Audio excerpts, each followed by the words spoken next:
විදේශිකයන්ට අවශ්‍ය විදිහට තීරණ ගත්ත යුගයේ අවසන් කියලා ජනාධිපතිතුමා කියලා තිබ්බා. ඇත්තටම විදේශිකයන්ට අවශ්‍ය විදිහට මේ රටේ තීරණය ගන්නවද නැද්ද කියන එක නෙවෙයි මෙතන තියෙන ගැටලුව. හැබැයි විදේශ රටවල් එකතු කරගෙන අපි මේ ගමන ඉස්සරහට ගියේ නැත්නම් මේ රටේ ආර්ථිකය කවදාවත් අපිට හදන්න බෑ. මොකද මේ රටේ ආර්ථිකය හදනවා කියන්නේ අපි දූපතක් වුණාට මේ රටේ ආර්ථිකය හදනවා කියන්නේ අනිත් රටවල් ඔක්කොමත් එක්ක අපි එකතු කරලා වැඩ කරන්න ඕන කාලයක් තමයි මේක. මොකද දැන් ඇත්තටම අපි මේ ඉන්නේ ගලි යුගයේ ස්ටෝන් ඒජ් නෙවෙයි අපි ඉන්නේ. මොකද ඇත්තටම මම ගිය අවුරුද්දේ මේ දඹානටත් මම ගිය පෙළේ හිටපු අර මම ටිප්ස් අර ඩාන්ස් ඔක්කොම රුපියල් 100 200 මම දීලා එනකොට මට අන්තිම අවස්ථාවේ දෙන්න මට ඉතුරු සල්ලි තිබ්බේ නැහැ. මාරු සල්ලි තිබ්බේ නැහැ. ඒතකොට මට වැද්දෙක් කිව්වා සර් යන ගමන් රීලෝඩ් එකක් දාන්න කියලා. ඒ කියන්නේ මේ රටේ දැන් ඉස්සර හිටියා වගේ ගලි යුගයේ අපි මේ විදේශිකයන් එක්ක වැඩ කරන්න නැතුව ඉන්න පුළුවන් කාලයක් නෙවෙයි කියන එක අපි හොඳට මතක තියාගන්න ඕනේ. ඇත්තටම මේ රටට අවශ්‍ය මේ ද්‍රවිඩ ජාතිකයන් මේ කියන මේ national political question මේකට solution එකක් දෙන්න පුළුවන් නම් අද අපිට ගොඩක් ආයෝජන මේ ලංකාවට ගේන්න පුළුවන්. ඊයේ මම දැක්ක චාමර සම්පත් මන්ත්‍රීතුමා කතා කරද්දී කිව්වා 1983 දී ඒ කලබලය නිසා මේ රටේ හිටපු ගොඩක් ඉගෙනගත්ත ව්‍යාපාරිකයන් විද්වතුන් රටෙන් පිට ගියා කියලා. අද ඇත්තටම මම ස්තුතිවන්ත වෙනවා මන්ත්‍රීතුමාට ඒ කියපු එක ගැන. මොකද ඇත්තටම අද ඒ රටේ පිට ගියේ විද්වතුන් ඔක්කොම මේ ලෝකේ හැම තැනම හොඳ තනතුරු වල ඉන්නේ. අද බැලුවොත් එimhe ඇමරිකාවේ වයිස් ප්‍රෙසිඩන්ට්ගේ සෙක්‍රටරිත් Tamil background එකක් තියෙන කෙනෙක් ශ්‍රී ලංකන් Tamil. ඒක නිසා අපි මේ අවස්ථාව පාවිච්චි කරන්න පුළුවන්. හැබැයි අපි TN එක මොකටද මේක පාවිච්චි කරන්නේ? අපි පාවිච්චි කරන්නේ මේ රටේ තියෙන මේ ප්‍රශ්න විසඳ ගන්න. We are trying to use this position to solve the national question, not to bring in investments to this country. So if you can solve this question, we can actually help you bring in this country. But ඒ වගේම මම මේ ජනාධිපතිතුමා කියපු ඒ ජනාධිපතිතුමාගේ විශේෂ ප්‍රකාශය තව ප්‍රකාශයක් ජනාධිපතිතුමා කරලා තිබ්බා. ජනාධිපතිතුමා කියලා තිබ්බා I hope there is some tattletale in this house who would go and tell the president this matter that I have raised it in this house. Because I really hope that the president does get this message, because some of these things I feel that the president is unaware that this is happening in this country. ඇත්තටම ඒ කතාවේදී ජනාධිපතිතුමා කියලා තිබ්බා ජනාධිපතිතුමාට උපදේශනය කරන්න භික්ෂුන් වහන්සේලාගේ මඩුල්ලක් පත් කරලා තියෙනවා මාසිකව රැස්වීමක් තියලා ඒ භික්ෂුන් වහන්සේලා උපදේශ දෙනවා කියලා. ඒ වගේම කියලා තිබ්බා හයි පෝස්ට්ස් ගැන පත්වීම් ලබා දෙන්න ජනාධිපතිතුමා කමිටුවක් පත් කරලා තිනවා විද්වතුන්ගේ. ඒ කමිටුවෙන් තමයි ඒ හයි පෝස්ට් කාටද පත් කරන්න කියලා කියන්නේ කියලා. ඒක නිසා මම මේ අවස්ථාවේ අහන්න කැමතියි ජනාධිපතිතුමාගෙන් පිල්ලියන් මන්ත්‍රීතුමාට DCC කෝ-චෙයාමන් තනතුර මඩකලපුව දිස්ත්‍රික්කයේ දෙන්න කිව්වේ මේ හයි පෝස්ට් කමිටු එකේ කට්ටිය කතා කරලා විද්වතුන්ට කතා කරලා තීරණය දුන්නේ. මේ පිල්ලියන් මන්ත්‍රීතුමාව DCC කෝ-චෙයාමන් තනතුර දෙනකොට මේ භික්ෂු මඩුල්ල කතා කරලාද මේ තනතුර දුන්නේ කියන එක මම මේ අවස්ථාවේ ජනාධිපතිතුමාගෙන් අහන්න කැමතියි. ඊට අමතරව ශ්‍රී ලංකා පොදුජන පෙරමුණේ සංවිධායක කෙනෙක් ඉන්නවා මඩකලපුව දිස්ත්‍රික්කයේ. ඒ ශ්‍රී ලංකා පොදුජන පෙරමුණේ සංවිධායකතුමාගේ තියෙන එකම තනතුර, එයාගේ තියෙන එකම ක්වොලිෆිකේෂන් එක ඕස්ට්‍රේලියාවට මිනිස්සු බෝට්ටුවේ පටවලා යවලා එයා හිරේ ඉඳලා ආපෙක විතරයි එයාට තියෙන තනතුර. ඉතින් මේ තනතුරත් එයාට ලබලා දීලා තියෙන්නේ මං හිතන්නේ මේ හයි පෝස්ට් ගැන තියෙන විද්වතුන් මඩුල්ලයි භික්ෂුන් වහන්සේලා එකතු වෙලාද මේ තනතුරු ලබා දුන්නේ කියන එක මම මේ අවස්ථාවේ ඇත්තටම අහන්න කැමතියි ජනාධිපතිතුමාගෙන්. ඊට අමතරව අපි මේ රට තව ඉදිරි අනාගතයේ අපි මේ රට හොඳ තැනකට ගෙන්න පුළුවන් නම් අපි ගාව ඇත්තටම ගොඩක් ප්ලෑන් තියෙනවා. ඇත්තටම අපිට මම කියන්න කැමති මෙතන කාංචන විජේසේකර මන්ත්‍රීතුමා ඉන්නවා. කාංචන විජේසේකර මන්ත්‍රීතුමාත් එක්ක අපි මඩකලපුවේ ඇක්වාකල්චර් ප්‍රොජෙක්ට් එකක් ගන්න අපි උදව් කරනවා. අපිට පුළුවන් විදිහට උදව් කරනවා. අපිට ව්‍යාරේන්ද්‍රන් මන්ත්‍රීතුමාත් ඒකට සම්බන්ධ වෙලා උදව් කරනවා. ඇත්තටම අපි හොඳ වැඩ කරන්න අපි සපෝට් කරනවා. හැබැයි අද ආණ්ඩු පක්ෂයත් එක්ක ඉන්න මඩකලපුව දිස්ත්‍රික්කයේ ඉන්න අයට ඒ තරම් නොලෙජ් එකක් තියනවාද කියන එක ගැන මට සැකයක් තියෙනවා. මොකද පිල්ලියන් මන්ත්‍රීතුමා හිරේ ඉඳන් එනවා උදේට DCC රැස්වීමකට යනවා. ඊට පස්සේ රැස්වීම ඉවරලා එතන කාර්යාලයක් දාලා තියෙනවා. ඒ කාර්යාලයට මිනිස්සු එන්න කියනවා කතා කරනවා. ඉතින් මේ හිරේ ඉන්න එක්කනේ PTA Prevention of Terrorism Act එක යටතේ අත්අඩංගුවට ගත්තේට කරන්න පුළුවන්ද මෙහෙම? මේ රටේ සමහර හිරකරුවන්ට එයාගේ අම්මා තාත්තවත් ගිහිල්ලා බලන්න බෑ. මොකද කොවිඩ්. හැබැයි මෙයා එනවා මඩකලපුව දිස්ත්‍රික්කයේ ඇවිදලා දිනවා කෝවිල් වලට යනවා උත්සව තියෙනවා. ඉතින් මේක කොහොමද කරන්නේ? මේ වගේ දේවල් කරන්න ඉඩ දෙන්න පුළුවන්ද? මම ඇත්තටම මඩකලපුව දිස්ත්‍රික්කයට මම පටන් ගත්ත Vision for Batticaloa කියලා සංකල්පයක් 2030 අවුරුද්දේ. මොකද අපි තමයි දන්නේ TN එකේ ඉන්න මන්ත්‍රීවරු පොඩ්ඩක් සාමාන්‍ය ඉගෙන ගත්ත මන්ත්‍රීවරු පොඩ්ඩක් දේවල් දන්න මන්ත්‍රීවරු ඉන්නවා. ඉතින් මේ උතුරු නැගෙනහිර තියෙන රිසෝසස් ගැන අපිට හොඳ නොලෙජ් එකක් තියෙනවා. මේ රිසෝසස් තියාගෙන අපි කොහොමද ඩෙවලොප් කරන්න පුළුවන් කියලා අපි ගාව ප්‍රොපෝසල්ස් තියෙනවා. කතා කරන්න අපි දෙන්නම්. හැබැයි මේ දේවල් කරන්න 83 කලබලේ කාලේ ලංකාව දාලා ගියපු අය ලංකාව ඇතුළට ආපහු එන්න ඕනේ නම් ඒගොල්ලන්ගේ ආයෝජන ගේන්න ඕනේ නම් අපි ඒගොල්ලන්ට මේ රටේ ජීවත් වෙන්න පුළුවන් කියන විශ්වාසය ඇති කරන්න ඕනේ. 83 තිබ්බ සිටුේෂන් එක අද තියෙන්නේ. තාම ඒ කියන්නේ මං කියන්නේ political solution. Political solution is not necessarily should be given because of terrorism. It should be given because there's a national ethnic question, and Tamils of this country, the Muslims of this country, the minorities of this country are requesting for that. That is why it should be given. It's because I heard some people say a terrorism තිබ්බ නිසා political solution එක දෙන්න ඕනේ. දැන් terrorism ඇති උනේ political solution එක දුන්නේ නැති නිසා. ඒක දීලා තිබ්බ නම් ඇති වෙන්නේ නැහැ. අද බලන්න ඕනේ දැන් මේ හයි පෝස්ට් වලින් දීලා තියෙන කට්ටිය කරන වැඩ මඩ කලපුවේ.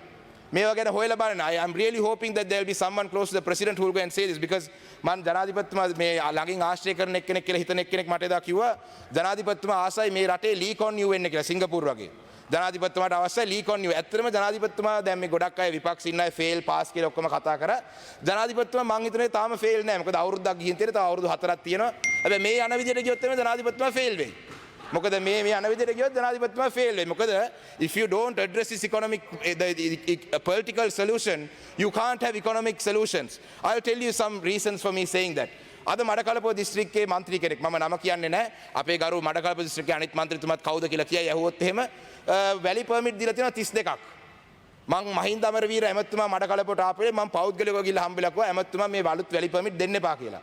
32ක් දීලා තියෙනවා අලුතෙන්. ඉතින් ලක්ෂ 5ක් අරන් තියෙනවා එක වැලි පර්මිට් එකකින්.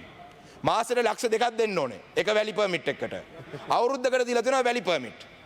මේක දීලා තියෙන රිවර් බෙඩ් එකක් කිලෝමීටර් 22ක රිවර් එක ඕන තැනකින් ගන්න පුළුවන් වැලි. දැන් කෝච්චියෙත් වැලි ගෙනවා කොළඹට. වැලි ගන්න එක ගැන ප්‍රශ්නයක් නැහැ. ඒ රටේ මඩකලපුව දිස්ත්‍රික්කයේ ජනතාවට අයිති මේ දේපල.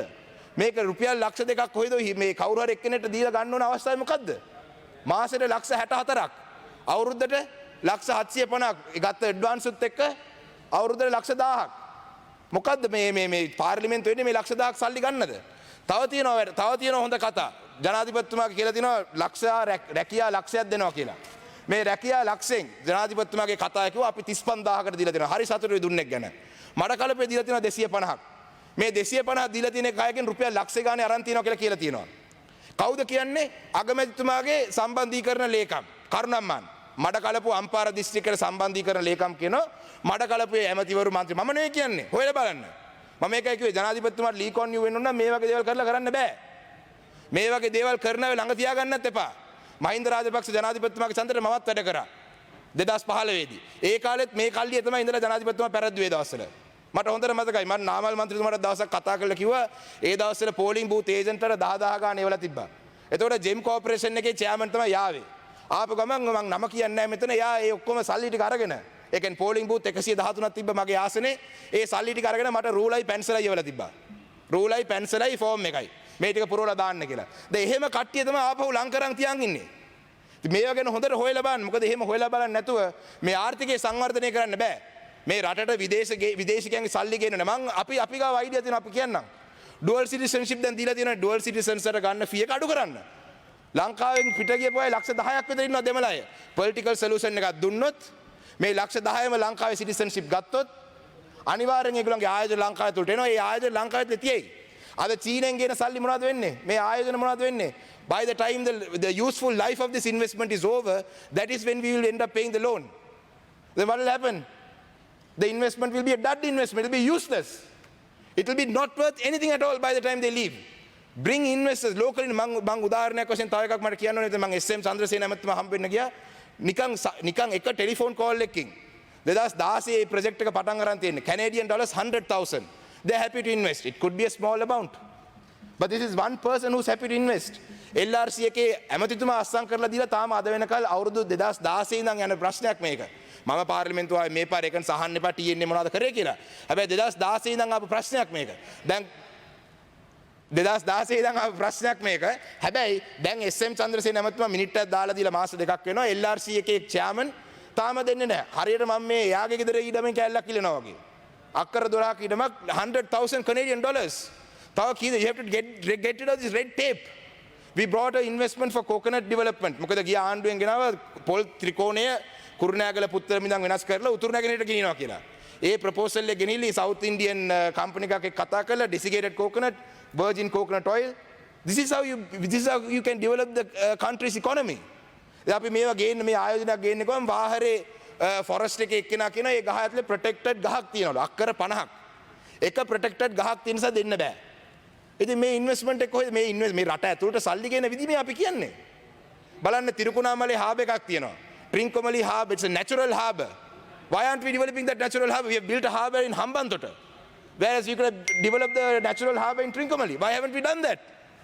Trincomalee harbor එක ගාව දැන් බලන්න අද බලන්න Trincomalee harbor එක වටේ අර ඊයේ කතා කරපු മന്ത്രിතුමා හිටියා නම් කියයි Your time is over. Sorry? Your time is over, Mr. Asman. I think I got 2 minutes of Mr. Vinod's time. Yeah, as well. along with that also that. Okay, give me 1 minute, sir. I will wind up. So we can develop these things. අද තිරුකුණා මලේ ඉඩම් බෙදා දෙනවා කියලා කියනවා. ඉඩම් කුඹුරු කරන්න බෙදා දෙනවට වඩා එතන ට්‍රින්කොමලි හාබ් එක ඩෙවලොප් කරන්න අපිට පුළුවන් එතන ඉකොනොමික් සෙන්ටර් එකක් ගේන්න. ඉකොනොමික් සෙන්ටර් එකක් ගේන්න පුළුවන්. මැනා ජැෆ්නා මැනා ෆෙරි එක හදන්න මැනා රාමේශ්වරම් ෆෙරි එක ගෙනාව නම් තව ඉන්වෙස්ට්මන්ට් ගේන්න පුළුවන්. ජැෆ්නා බැටික්ලෝ ඉන්ටර්නැෂනල් එයාපෝට් එක හදුවා නම් තව අපිට ඉන්වෙස්ට්මන්ට්ස් ගේන්න පුළුවන්. ඉතින් මේ වගේ දේවල් කරන්න හැබැයි මොනවද කරන්නේ? මයිලත්තමඩු මාදවන කියන ප්‍රදේශයේ ගිහිල්ලා කිරිහරක් ගත්ත අපිට තව කාලේ කිරිත් ඉම්පෝට් කරන්න මේ රටට. News Hub, peopleizing the news.